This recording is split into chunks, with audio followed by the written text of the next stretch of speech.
Welcome to another episode of the CPG Guys podcast. Our co-hosts, Sri Rajagopalan and Peter V.S. Bond, explore how brands and retailers engage with consumers online, in-store, and everywhere in between.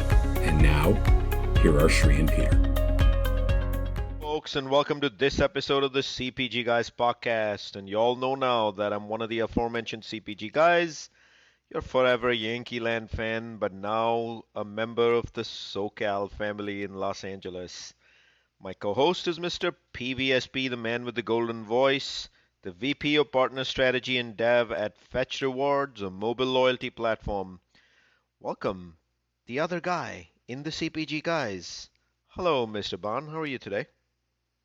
I am doing just dandy, Shri. You know, it's the the coming towards the end of summer. You and I are both. You're moving to LA. I'm moving to another place in Connecticut. So we're both creating some new homesteads. Exciting time, and I'm very looking forward to our conversation because you mentioned I work at Fetch. We work with our guests today and their company. So very excited about it. How about that, Peter? And congratulations to you on the move. And I'm sure our audience will want to know what that entails at a later date and time. And we will look forward to sharing that as well, like I'm now part of the SoCal family. And thank you for that, Peter. But before we get into the topic and have a conversation with our guests, I want to remind our audience, all our content, pretty straightforward. CPGGuys.com, as it's spelled. You can find stuff about our women's leadership series that we did back in the fall of 2020, where Peter and I, with the help of Bank of America, were able to donate $8,000 to the Susan G. Komen Fund, as well as a profitability series, as well as finally our Founders series that has been running all year this year since January. If you aren't already following this growing family of listeners and audience, you can do so easily by going to LinkedIn.com, go to the search bar, simply type CPG Guys, and click the blue button that is a plus sign to join this increasing family. And put your voice in. This show is shaped by you. You tell us who to bring on, what topics, and eventually what the outcomes of the show are. So please feel free to join. Peter and I, of course, have had the opportunity last year when we launched the podcast to now cross 115 episodes deep, to work with brands, retailers, and service providers. We've dived into data, analytics, insights, technology, devices, decomposed words such as AI, artificial intelligence for you, and so much more.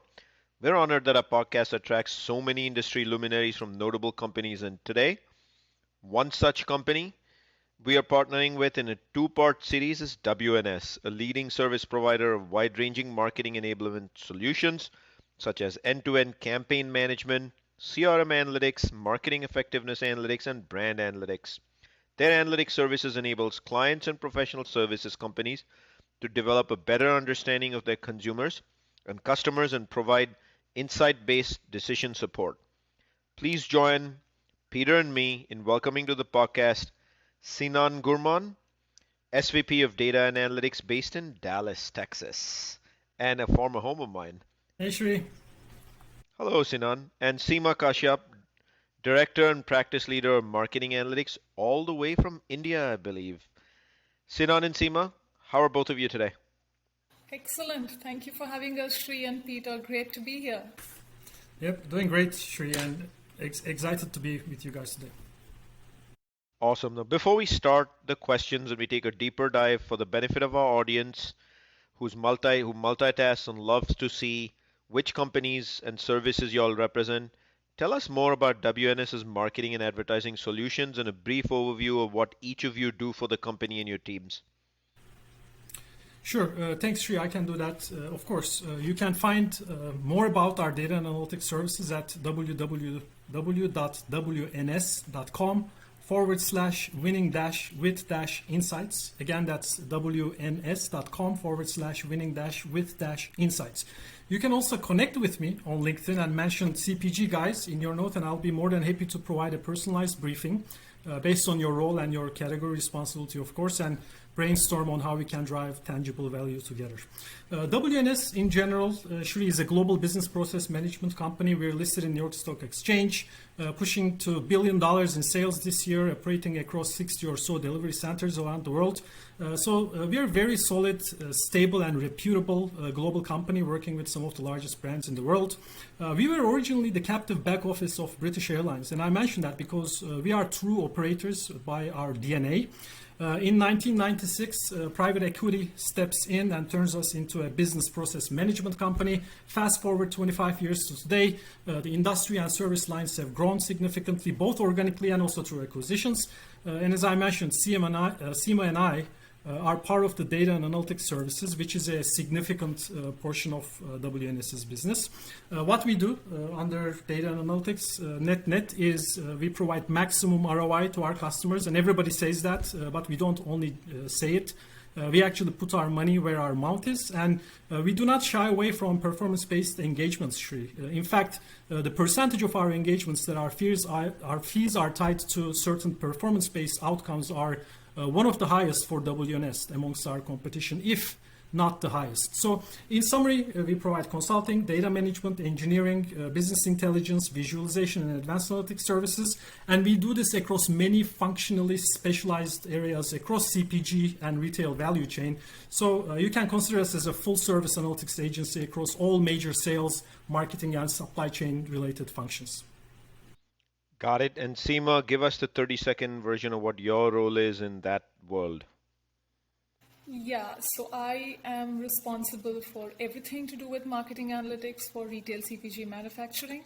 Been with WNS for about 8 years now, and prior to that in the consumer insights business for about 8 to 10 years. So Fantastic. that's my role. I do incubation. We nurture small accounts till they become big, and I pass it on to the delivery team. Got it, Seema. Congratulations on the 8 years at WNS, and thank you for that introduction, Sinan. And so, of course, for the benefit of our audience, we'll include hyperlinks to the site addresses you mentioned, Sinan, in our episode digital liner notes of the podcast. And so let's jump right in. And I'm going to go where no man has gone before. Just kidding. I'm going to jump into segmentation and personalization, two buzzwords. But to those in marketing, this is a breath of fresh air and oxygen, because this is the world, segmentation and personalization, increasingly more personalization. What do those words mean to WNS in terms of creating those emotional connections, bringing the consumer needs and the moments together? And what do you do in terms of helping brands activate on this particular aspiration, Seema, of segmentation and connecting it to personalization? Thanks, Shri. I love this question. So when it comes to understanding consumer needs and leveraging them to uncover revenue opportunities, this is indeed a sweet spot for us. And when it comes to CPG business, we know there are very heavy investments done in primary research, right? Like brand track, usage and attitude studies, household panel, concept product tests. A ton of investments go into primary research, and large companies do this for 30, 40, 60 countries at individual market levels. Since this is at a country level, this often becomes a hurdle when you want to read larger data points.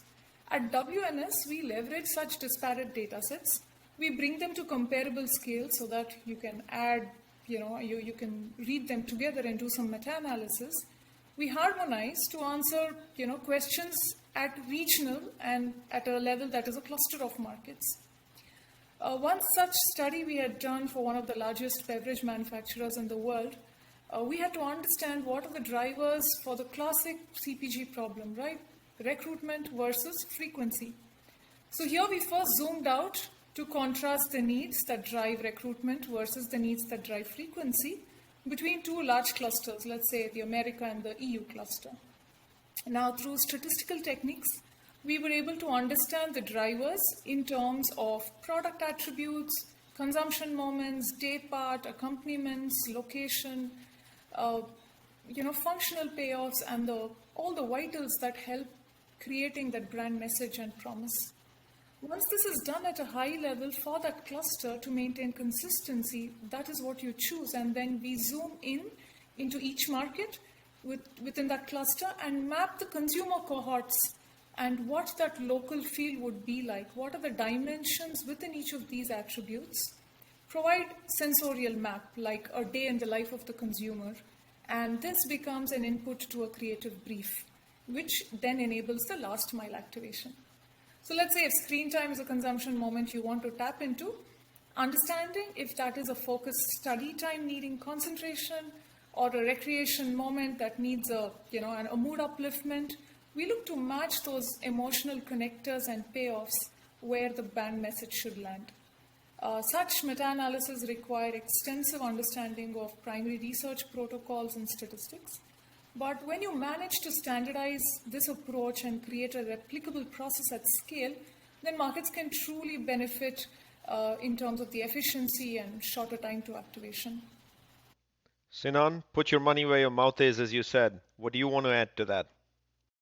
Yeah, sure. Let me also share a customer and loyalty analytics example from a client, which is one of the largest iconic coffee retailers in the world, Shri and Peter. It is a pre-pandemic story.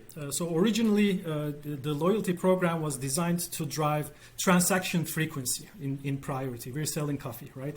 But the strategy quickly resulted in very long wait lines and become an issue in certain regions of the world. So what do? You structure the program to drive higher monetary value per customer instead of transaction frequency. So we used a lifetime value approach, which also includes the components your recency, frequency, monetary value metrics, and a basket-driven segmentation to do so.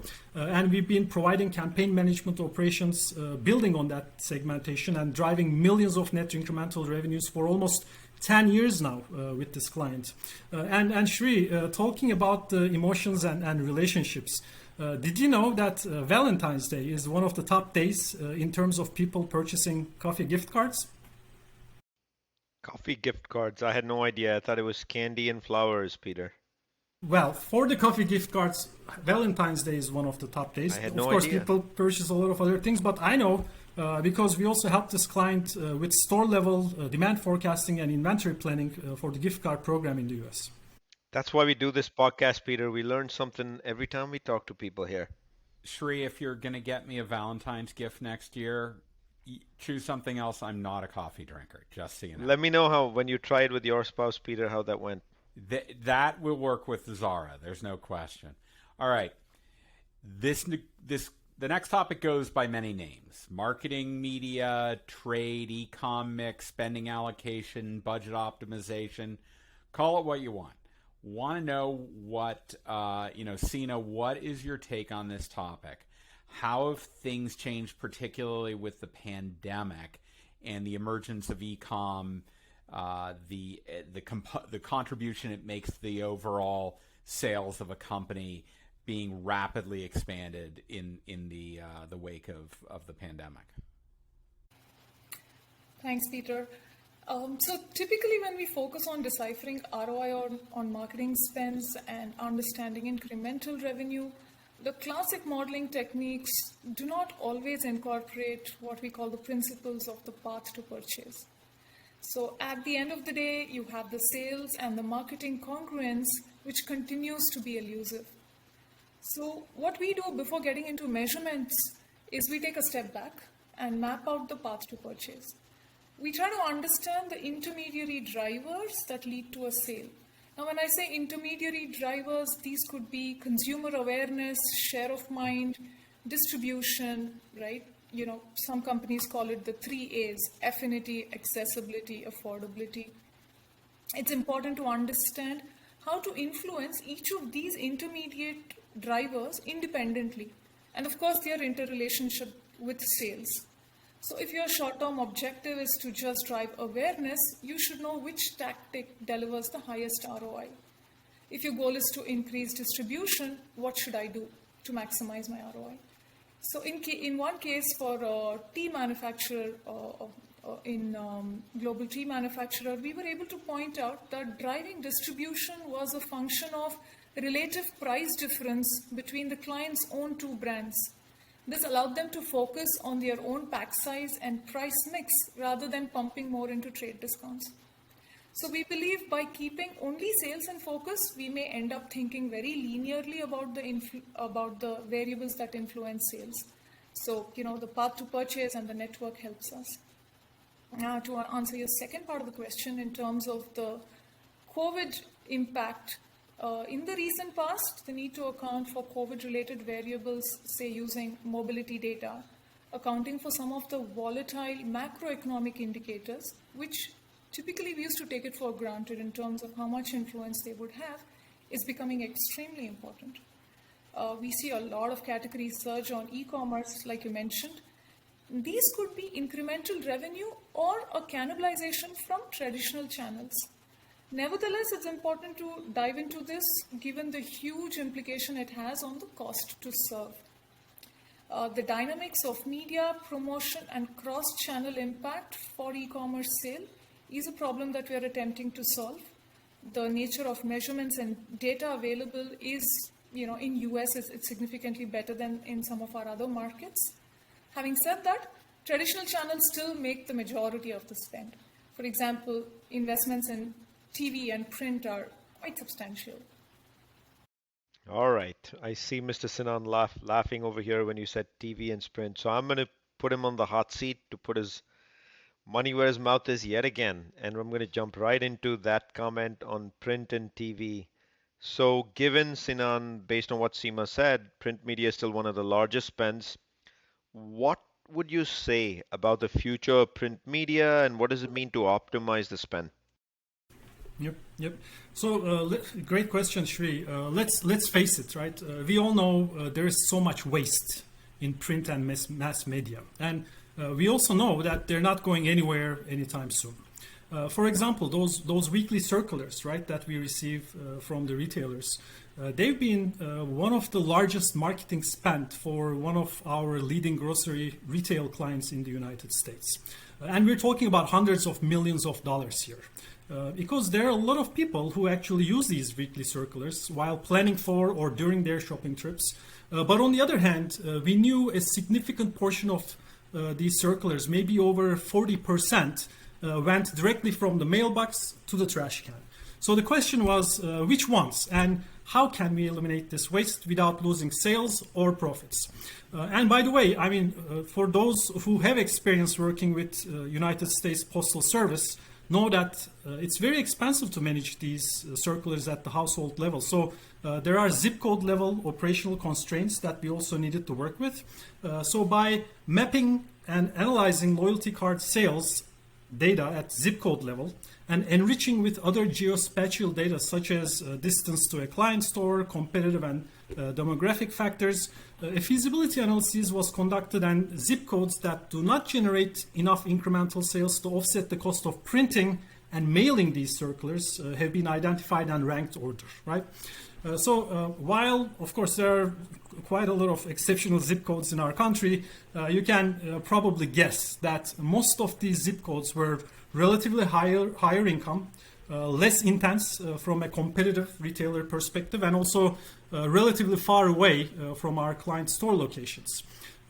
We then designed a test and control structure to measure the impact on sales and margin for the zip codes that weekly circulars were cut.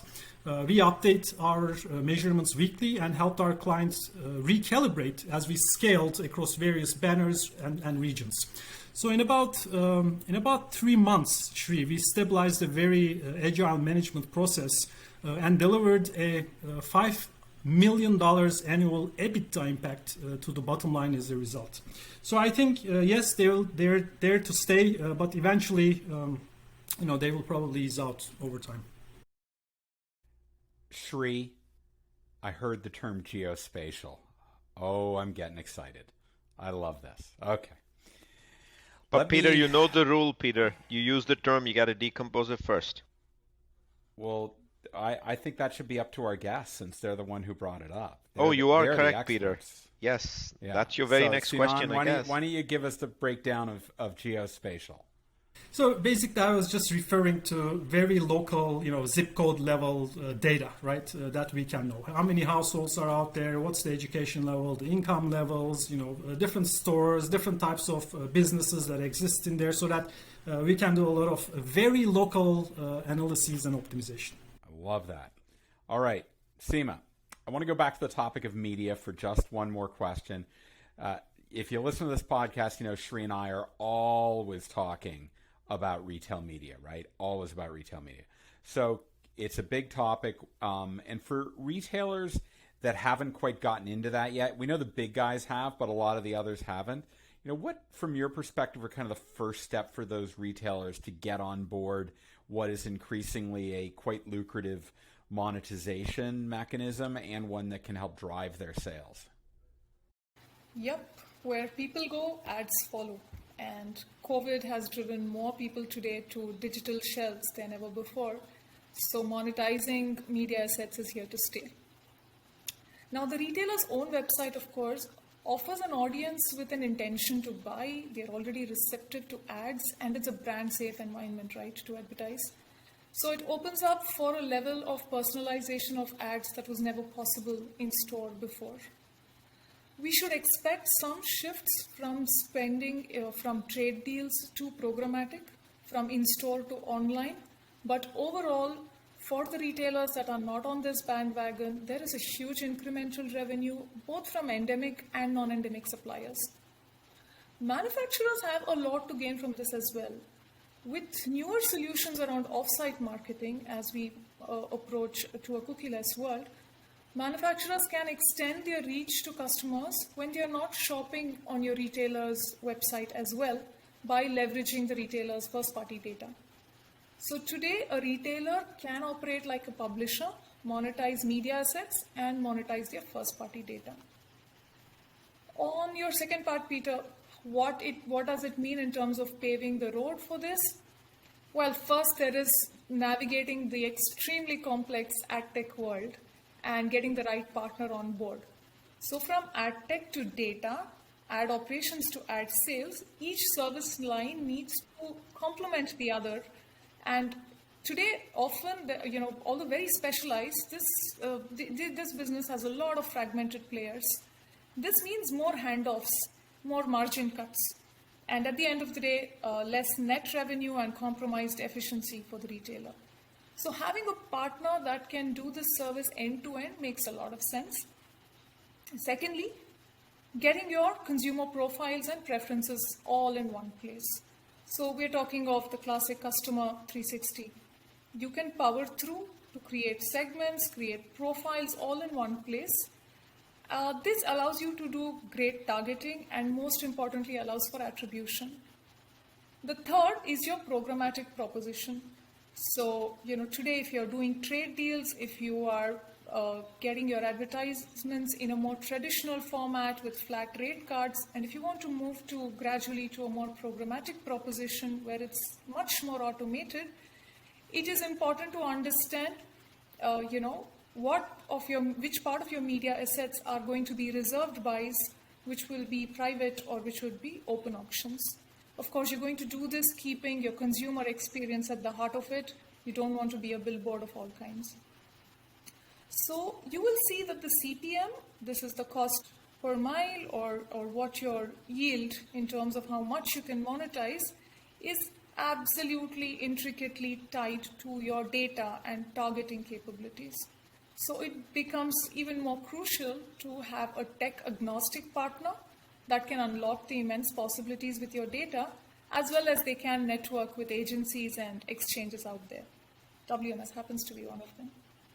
How about that, huh? WNS happens to be one of them. And with that, Sinan will give you the challenge of decomposing for our audience interesting applications in the areas of artificial intelligence, machine learning, and new age data assets for both the brand side and the retail side. Sure. Actually, we have a very relevant success story with one of the largest global beverage CPG client of ours. We co-created an emerging brands and trends tracking platform with them.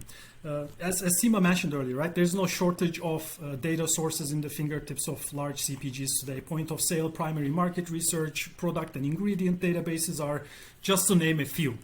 And social media listening and generating insights around emotional sentiment, food and beverage pairings, consumption occasions have emerged in the not so distant past, but we see they become a commodity very quickly, right? Everyone does social media listening today. The differentiation and real value comes from integrating social media data and insights into other relevant data sources and driving actionable insights for various user groups. Not only we are continuously listening to consumers on social media and identifying emerging brands and food and beverage ingredient trends, but we also integrate this data to various other value-added data sources like the POS, like the mergers and acquisitions databases, other market research such as Mintel, specialty food, beverage blogs, etc., etc. So there are three key user groups who are heavy users of this kind of artificial intelligence and machine learning powered platform in our client organization. Brand marketing and brand and marketing teams are obviously the heaviest and most frequent users. They want to know about what consumers talk about their brand, their competing brands. The new product development and R&D groups use it for inspiration in new ingredients and packaging types. And finally, when those emerging brands that we identified are starting to hit point of sale in significant scales, then the strategy and mergers and acquisitions group is very interested about knowing about them, right? So we're listening across the world in real time, and from an artificial intelligence and machine learning perspective, the taxonomy that we co-created with our client is very differentiating, right? The relationship between the words and what they mean and what we're tracking for.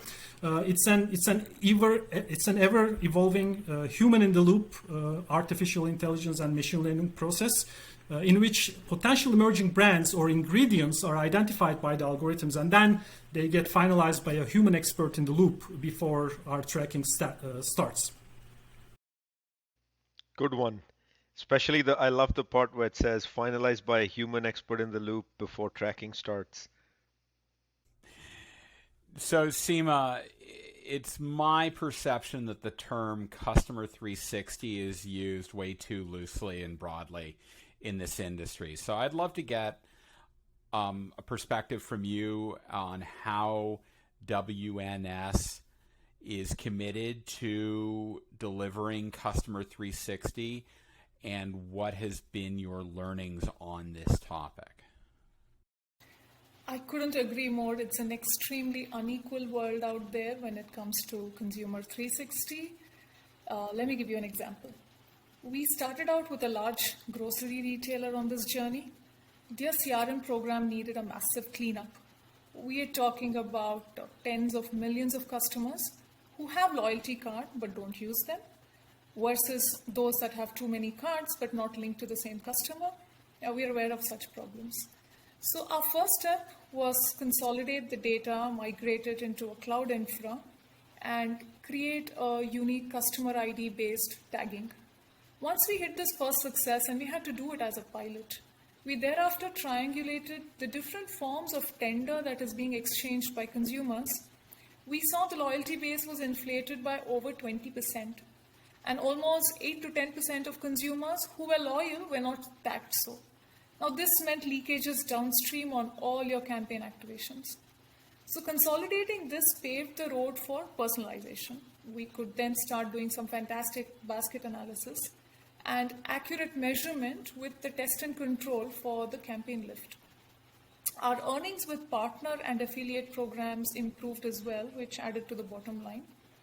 So we see, despite the different levels of maturity in an organization, the consumer 360 agenda needs no further selling anyway. But there is an inertia to make that change and to get off the ground. So our learning is, do this in successive sprints, make pilots work wonders, show evidence, and then scale it up. I recall the work we did for one of the largest trade body in US on the customer lifetime value. The different business units within the company were dealing with the same customer, not knowing how much business he gave in a different pocket. In the process of bringing this vision to life, we apparently streamlined their business process, we got them better subscription rates and increased data collection, and these were only collateral benefits. Amongst retailers where there is no loyalty program, well, the increased online purchase behavior is getting in more first-party data. For offline purchases, today we see data from Scan and Go, from in-store Wi-Fi or your store app, tender and card information, expanding the store catchment data. All of this give you the ability to stitch unified profiles today and create location-based or preference-based targeting. No, so as we move forward, right, and as we shift gears to cross-device targeting and cross-device attribution, you can truly begin to make your dollars work better for you and not overwhelm the same consumer with excessive campaigns and ads. All right, Sinan, I get the pleasure of asking you the last question for the day, and it is about digital transformation and disruption, of course, being right upon us through the pandemic. COVID-19 changed a lot in terms of how consumers um, interact with both brands and products and how they actually shop for products. And everyone likes to talk about innovative, analytically driven information and transformation stories. How much of that is just interesting but small scale buzz, and how much of it is real and scalable value to a brand in the CPG world? Can you share a couple examples for our audience? Sure, Shri. We also see, by the way, significant change and excitement in the industry. And we shared some of our customer success stories being delivered at scale, right? There are so many critical success factors to scale an analytically driven solution. According to Harvard Business Review, out of the 1.3 trillion with a T that was spent on digital transformation, a whopping 900 billion, that's over 70%, has failed back in 2018, guys. And the main reason is not the lack of technology or analytics capabilities, it's the lack of people adoption.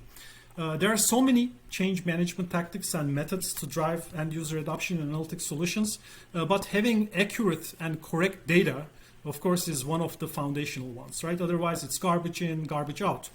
Data quality and integration efforts are not the most interesting stories, I think, that the industry likes to talk about. And the efforts and complexity in these areas are often underestimated, which causes data quality issues and eventually lack of adoption at scale. So a relevant area I can share a client success story is master data management, right? It's a traditional area, but still very ripe for the application of artificial intelligence and machine learning type of capabilities. And in fact, our client is one of the largest CPGs in beauty, skin, personal, and home care mega categories in the world. They develop hundreds of new products every year. That probably touches everyone listening to this podcast every day, unless of course, you're working for one of their direct competitors. By using artificial intelligence and machine learning capabilities, we've re-engineered their new product development and master data management process, Shri. Prior to that, the new product R&D, research and development professionals had to follow very complex instructions across thick laboratory information management systems manuals, losing a lot of time, making manual mistakes along the way. By reducing the manual effort with process reengineering and application of artificial intelligence and machine learning, we delivered approximately $50 million in cost savings, along with 60% improvement in first-time correctly capturing of product master data for this client. So that scale speaks by itself, right? For itself. Fantastic, Sinan. What a great set of answers to our questions today, Peter. So much value, power-packed episode on what WNS does in the space of analytics and shaping outcomes for brands and as well as for retailers. A ton of examples in the process. You know, we love having a conversation, as Peter likes to say, how the sausage is made here on the CPG guys, and that's, I feel that's what we kind of hit today, Peter. What do you think? Shri, this was phenomenal. I love understanding and decomposing how the work is done and how it applies to improving ultimately the customer experience. Because all this plays out right, when the customer is involved, the experience is seamless, it is frictionless, it is immediate, and it's satisfying. I think that's ultimately what all this big data in the background is intended to do. You know, Seema, I also enjoyed your examples on more on offline data as well. You know, scan and go, in-store Wi-Fi, apps, tender card info, store catchment, and how the ability to stitch unified profiles based on locations can even eventually result in personalization, aka preference-based segments, etc. So that was fantastic. For the benefit of our audience, I want to remind all you folks that where can you find us? Pretty straightforward, cpgguys.com. Join this growing family of listeners, which you can do easily by going to linkedin.com, search bar on top, simply type CPG Guys, hit the blue plus button, which is follow, become part of the dialogue, become part of the positive transformation in the industry for the consumer goods ecosystem over here. And another way you can do that is go to ratethispodcast.com/CPG Guys. Tell us how we're doing. Tell us what you like and don't like about the podcast and what topics you'd like to see. You mentioned analytics a lot and the value it brings, and hence this episode. Seema and Sinan, thank you so much for joining us today. Thank you for having us. It was a fantastic conversation. Yeah, thank you. We're looking forward to watching many more episodes, guys. Cheers. Thank you, folks. Mr. Bond, as always, a pleasure doing this week over week with you. Shri, awesome conversation today. I love doing this as well, week over week. And to that end, I want to congratulate you.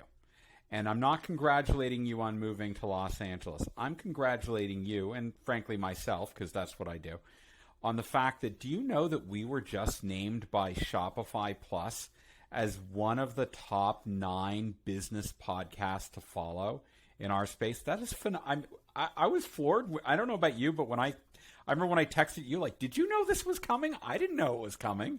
It was phenomenal. What great news, right? Peter texted me that message when I was standing in the air train in JFK Airport for my one-way move to Los Angeles. The first thing I told him is, I got to hang up this call because I got to go see it.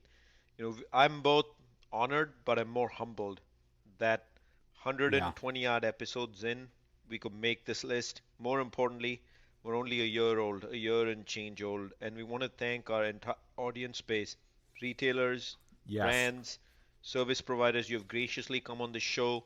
You've been part of industry transformation. You've shaped the conversations on the show, and more importantly, we continue to hope to give back to the industry and be part of this transformation for the purpose of the consumer and all our gracious retail ecosystem partners who actually get product to the consumer at the end of the day. So thank you to all of you. Thank you to Shopify Plus for naming us one of the top 9 business podcasts to listen to. We're definitely honored and humbled. No debate here. With that, for our audience, see you soon in another episode of the CPG Guys.